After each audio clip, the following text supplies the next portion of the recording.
Live from Fargo and serving you on TV, online, and on the go. This is Valley News Live at 5. After hearing about last night, like both of us being in a sorority kind of makes us a little nervous. University of North Dakota police are still looking for a man who they say broke into a sorority. The sorority tells us he was taking photos of one of them as she was sleeping. Valley News Team's Joshua Peguero spoke to students on whether they feel safe living on campus.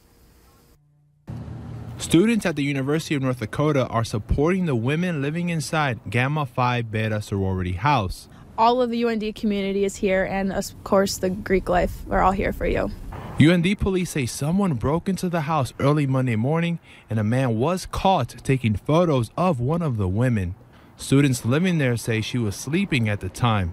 All students were immediately alerted by administrators to what happened. It was mixed opinions amongst the students I spoke to on campus about whether they feel safe or not. But one thing they do share is that they were surprised by the news of someone breaking into that sorority. I thought it was really kind of weird. Like there's not that kind of stuff doesn't happen all that often on campus. So it was kind of different, kind of scary. Anytime I'm walking somewhere, especially at night, I make sure I'm with a big group of people just to protect myself.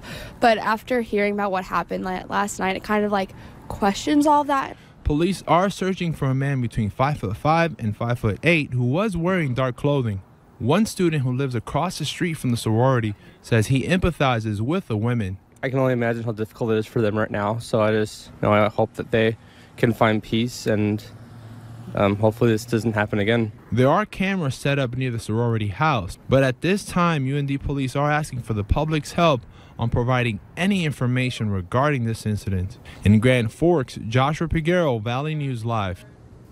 UND police have not yet responded to our request for comment and more information on this incident. It's only a few days away, a little warm up toward the end of the week. In the meantime, we can't shake the cold temperatures. Hutch is standing by with your no-wait weather. Hutch? Well, if you're heading outdoors tonight, it's going to be very chilly. In fact, this will be the coldest air that we experience throughout the work week. It's going to be crisp out there.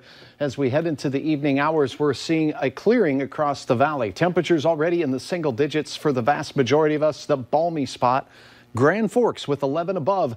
Factor in the winds. Wind chills are below zero in most locations. Clear skies and falling temperatures tonight will be near zero in many locations as we approach the overnight hours.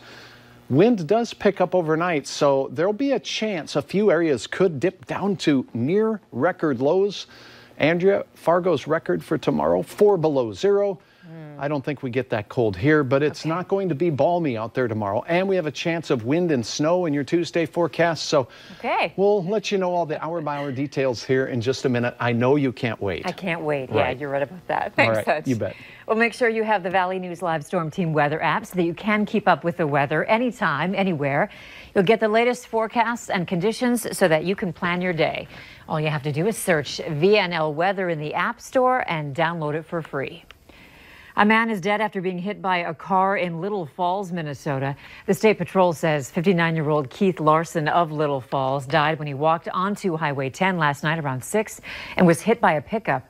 The 27-year-old driver from Minneapolis and his passenger were not hurt. The company that owns the Keystone Pipeline says it returned to service yesterday after the U.S. Pipeline and Hazardous Materials Safety Administration gave approval of a repair and restart plan. The agency ordered the company to keep the pipeline shut down until corrective action was taken. That included sending an affected portion of the pipe to an independent lab for testing. State regulators say the leak affected about 22,500 square feet of land. The company says about 285 million gallons of crude oil has been recovered. Mayor Buttigieg is one of 2 presidential candidates who's also a veteran. He says his family inspired him to serve, and he eventually became an intelligence officer for the Navy. Chief National Political Analyst Greta Van Susteren spoke with Mayor Pete about some of the issues veterans in America face today. What are you going to do on Veterans Day? I'm going to spend it with veterans. We're going to be talking about some of the policies that we need to put forward in order to take better care of our veterans. Are we doing enough for them? No, we're not. I mean, you look at the promise that a veteran makes, that a service member makes when you raise your right hand, which is to give potentially everything to this country.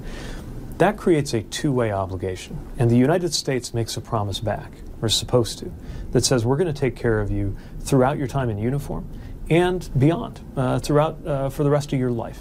And we're just not seeing that. You look at the wait times for the VA, you look at a shortage of mental health support and the real epidemic of death by suicide among veterans. You look at the not just the health challenges, but the community reintegration challenges, and we've got to do more. Some of it through policy at the federal level, but some of it can be done at the community level. And I believe that we should be finding more ways to help everyday Americans who want to do a little more than just say thank you for your service. Reach out and support veterans in their communities, not just with what we would perhaps consider so-called veteran stuff, navigating benefits and the sorts of things the VA is supposed to take care of, but just a sense of belonging in our communities and recognizing that veterans have a propulsion to serve. Even after they're done serving the country in uniform, a desire to serve in their community, to lead. And we can't go on talking about veterans as a problem to be taken care of. We got to look at veterans as a resource to be competed over. And that's going to be the framework in my administration federally, just as it is at home in South Bend. Well, I think it's only fitting I say thank you for your service in the military. That. Thank you, sir. Full Court Press airs at 6:30 Sunday morning only on KVLY. Several people were marking Veterans Day at the downtown Fargo Civic Center, honoring and paying their respects to men and women in uniform.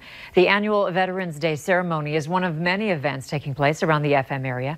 Officials say every veteran organization was represented, along with the posting of colors, presentation of flags, and live music from the Red River Valley Concert Band. U.S. Senator Kevin Cramer was also on hand to say a few brief remarks.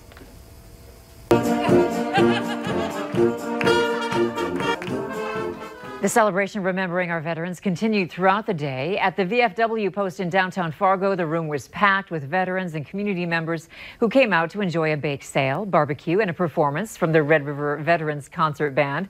The music included selections honoring Army, Navy, Air Force, and Marines, with many dressed in red, white, and blue, all in name of remembering those who have served. The people are dancing, they're singing with us, they're cheering.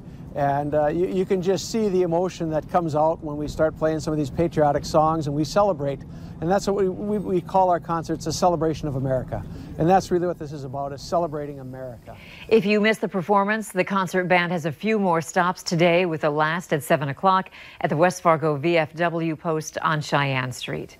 The Minnesota State Veterans Day program was held this morning in Inver Grove Heights. Hundreds of veterans and their families received a warm and rousing reception inside the Veterans Memorial Community Center auditorium. Under red, white, and blue balloons and stars, they were treated to a free breakfast of scrambled eggs, sausage, and fruit. And then at the very patriotic program, Governor Tim Walz, himself a vet, told the guests that we all need to thank a veteran for the freedoms we all have. We're going to deploy 1,000 of our Minnesota sisters and brothers, and they will not be here during the holidays. They will not be singing on Christmas Eve. They will not be there when birthdays or when summer comes. They will be serving in the Middle East to preserve peace, dignity, and freedom across the world. Officials say currently there are some 380,000 veterans, past and present, in Minnesota. If you're looking for a way to show your favorite veteran some appreciation, there are several places offering deals. Sicky's Garage Burgers and Brews is offering a free garage burger for active duty and veterans, or 20% off a single item with valid ID. At Olive Garden, veterans can pick out a free entree from a special Veterans Day menu. Servicemen and women looking to dine at Buffalo Wild Wings can get a free small order of boneless wings and fries when they dine in.